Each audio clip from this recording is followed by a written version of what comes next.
আপনাদের মতো শাশুড়িদের ঘুম হয় না রাতে। আপনাদের মেয়েটা কালো বলে কোথায় যে বিয়ে দিবেন, অথচ আপনার ছেলের বউটা যদি একটু কালো হয় তাহলে আপনারা ওইটা নিয়ে সমালোচনা করেন।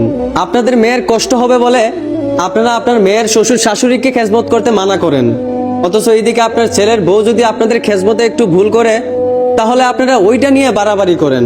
আপনারা আপনাদের মেয়েদেরকে বিয়ে দিয়ে শ্বশুর বাড়িতে রাখতে চান রাজরানীর মতো, অথচ এইদিকে আপনার ছেলের বউ অন্যের মেয়ে বলে তাকে রাখেন চাকরানির মতো। আসলে আপনারা ভুলে যান যে অন্যের জন্য গর্ত খুঁড়লে একটা সময় ওই গর্তে নিজেকেই পড়তে হয়। আজকে আপনি আপনার ছেলের বউর সাথে ঠিক যেই রকমটা করবেন, একটা সময় ঠিক ওই রকমটাই আপনার মেয়ের জন্যই থাকবে। আজকে আপনার ছেলের শ্বশুর বাড়ির লোক আপনাদের হাতে পায়ে ধরে রিকোয়েস্ট করে যেন আপনারা তাদের মেয়েটাকে কষ্ট না দেন, তবুও আপনাদের মতো পাষাণী শাশুড়ির মন গলে না। চিন্তা করেন না, একদিন আপনাদেরও সময় আসবে যেদিন আপনারাও আপনার মেয়ের শ্বশুর বাড়ির হাতে পায়ে ধরে রিকোয়েস্ট করবেন যেন আপনার মেয়েকে তারা কষ্ট না দেয়। হয়তো সেদিন আপনার মেয়েও নিস্তার পাবে না। আশা করি আমার কথাগুলো বুঝতে পারছেন। যদি বুঝে থাকেন তাহলে মন থেকে জানি অসংখ্য ধন্যবাদ, আর যদি না বুঝে থাকেন তাহলে নিজের কপাল নিজে খাবেন।